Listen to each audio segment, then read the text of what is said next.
আছেন ডক্টর কল্যাণ রুদ্র, আছেন ডক্টর অম্লান চক্রবর্তী এবং আছেন শ্রদ্ধাভাজন সঞ্চালক সতীনাথ এবং আছেন আপনারা। আমি খুব আনন্দ আজকে আসতে পেরে, কারণ এই দপ্তরের সঙ্গে 2017 সালে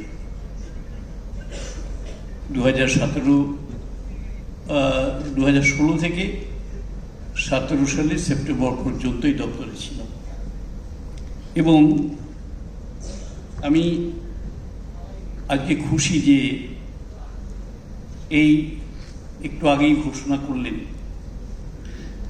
যে বিভিন্ন ডিভিশন থেকে বা বিভিন্ন রিজন থেকে যারা পেপার সাবমিট করেছেন তারাও এখানে আজকে পুরস্কৃত হচ্ছেন। তাদের একটা সুবিধা যে এই সমস্ত রিজনগুলো থেকে যারা যোগ দিয়েছেন অনেক প্রথিতযশা যারা বিজ্ঞানী,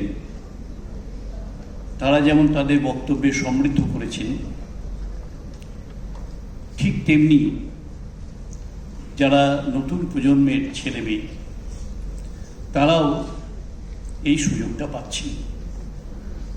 আমার মনে আছে যে যদিও এটা 32তম স্টেট সায়েন্স কংগ্রেস, কিন্তু রিজনে এটা ছিল না।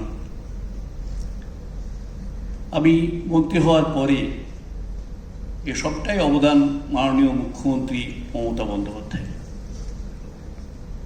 তার অনুমোদন সাপেক্ষে ওই 2017 সালে আমি প্রস্তাব রেখেছিলাম যে ডিভিশনাল, যদি কংগ্রেসটাকে শুধু একটি জায়গায় না করে, শুধু স্টেট লেভেলে না করে, যদি বিভিন্ন ডিভিশনে ছড়িয়ে দেওয়া যায় তাহলে অনেক ছেলে মেয়ে, তাদের যাদের উদ্ভাবনী শক্তি রয়েছে, প্রতিভাবান যারা, তারা সেই সুযোগটা পাবে। আমি নিজেও অবাক হয়ে গিয়েছিলাম গতবার যখন বর্ধমানের রিজিওনাল কংগ্রেসে গিয়েছি শেষ দিনে, তখন একটি বাচ্চা মেয়ে সে প্রশ্ন করলো যে যা আমরা